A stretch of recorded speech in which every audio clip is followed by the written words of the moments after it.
पहले तो मैं अपना रिश्ता ही ठीक करना चाहूँगी कि मेरी क्योंकि 2 परिवार की इज्जत भी जुड़ी है। पवन सिंह के प्यारी धर्मपत्नी ज्योति सिंह अपने मायके के पूरे परिवार के साथ में प्रयागराज जाती है और वो पवन सिंह के फोटो को अपने सीने से लगा करके वो गंगा माँ में यानी महाकुंभ घाट में जाकर के स्नान करती है। और ये सोशल मीडिया पे बहुत ही ज़्यादा मतलब बवाल हो गया, बहुत ही बड़ा विवाद हो गया। और ज्योति सिंह और पवन सिंह के बीच में तो एक और फिर से कंट्रोवर्सी हो गया है। नमस्कार दोस्तों, राधे राधे। आई होप आप सब लोग अच्छे होंगे, मस्त होंगे, स्वस्थ होंगे।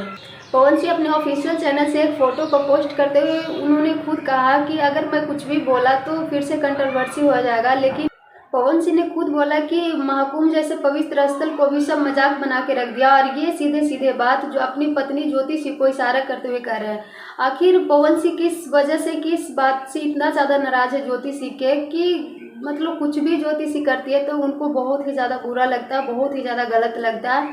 अभी काराकाट में देख सकते हैं कि ज्योति सिंह हर रोज़ चुनाव को प्रचार करने जा रही है। काराकाट के हर एक क्षेत्र में, हर एक छोटे मोटे गांव में जाकर के, घर में जाकर के बैठ के खाना खाना, सबके शादी में, मतलब हर एक खुशी हो या फिर दुखी हो, हमेशा वो काराकाट में जा रही है। जिसकी वजह से शायद पवन सिंह बहुत ही ज़्यादा गुस्सा। और अभी देख सकते हैं कि पवन ज्योति के बीच में बहुत ही बड़ा विवाद चल रहा है चुनाव को लेकर के, क्योंकि ये पहली बार होने जा रहा है कि एक पत्नी अपनी पति के खिलाफ में चुनाव लड़ रही है। तो शायद इसी बात से पवन सिंह बहुत ही ज़्यादा गुस्सा। और अब पवन सिंह कुछ भी बोले या फिर जनता कोई कुछ भी बोले, अब ज्योति भाभी को कुछ भी फर्क नहीं पड़ता है, क्योंकि ज्योति से अपनी लाइफ में आगे बढ़ना शुरू कर दिया। इसलिए पीछे से कुछ भी कोई बोले उनको कुछ भी फर्क नहीं पड़ता, उनके पूरे परिवार उनके साथ है।